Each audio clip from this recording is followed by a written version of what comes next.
Okay, now that some of you have been able to see that documentary and a little bit of what happened and what's going on today, now I have my personal opinion, and I'm sure everybody else does too, in regards to what happened in that house right down there.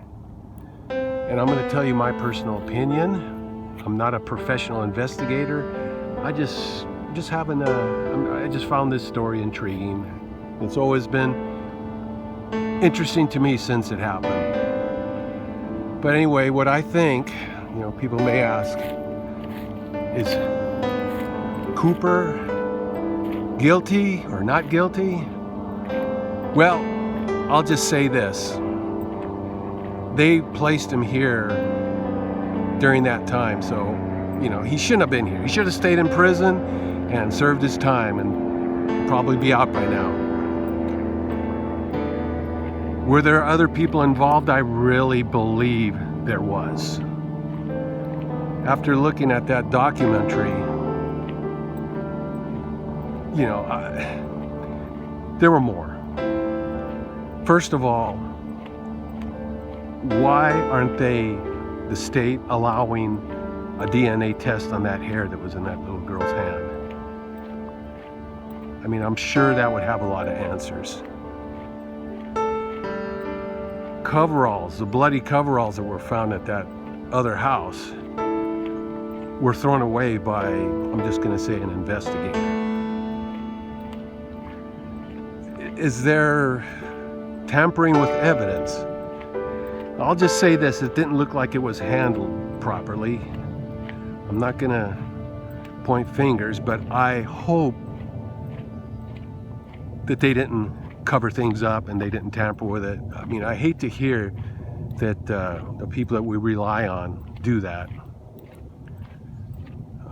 Doesn't look good though. So the bottom line is I really feel there were more people involved. Did Cooper do it?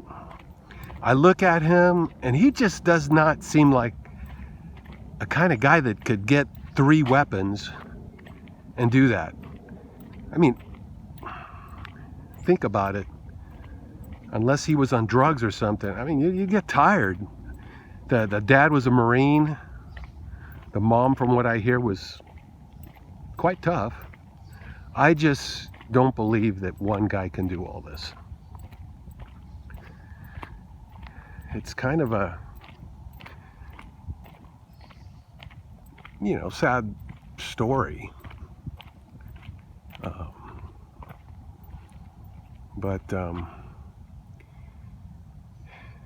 Well, I hope, they can really do something about this evidence that they have. I mean, it would put the grandmother and Ryen, or I'm sorry, Josh Ryen at rest, if you ask me. Maybe they're okay right now, but I feel this would be something good for them. Now, as I'm walking back, I don't know, maybe some people may wonder, why am I doing this? Why am I doing this video? Well, since it happened, I have been, every time I hear the word or the city Chino Hills, that's the first thing that comes to my mind. When the 71 freeway was only a 2-lane highway, I remember driving on that it was like driving through the country out here. And I would look and see these palm trees on this road going up to the house. I'll show you that. I'll end the video with that. But it would remind me of the murders. Then they started building houses here. And friends would say, yeah, I'm going to buy a house in Chino Hills. And I would say, oh yeah, where the murders took place.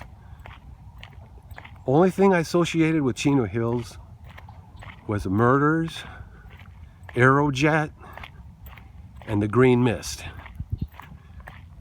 I'm sure a lot of you know what the green mist is. That's another story. So, today, I have kids, and I used to take my daughter to dance up here. And then I'd bring my boys down to this park. And from that park, I saw that you could see the house, and it was like, whoa, that's weird. It's just like looking down at me. I'll have that in a minute. I also videotaped that. And now the kids are going to school here. So, and I always think about it. So I said, you know, maybe I'm going to do this little video here and just kind of give others' opinion, my opinion. I'm sure some are the same, some may be different. But I really feel that they need to investigate this again, get that DNA, get that hair, check the DNA. I really believe there's more out there, and I really believe some people got away, literally got away with murder. So feel free to comment your opinion. It'd be kind of interesting. I don't know if a lot of people forgot about this event. I feel that it shouldn't be forgotten about. I don't know what Ryen would think about this. I don't know if they just want to forget about it. I'm sure if they see this video, they'll voice their opinion. And the grandmother, she seems like she also wants answers as well.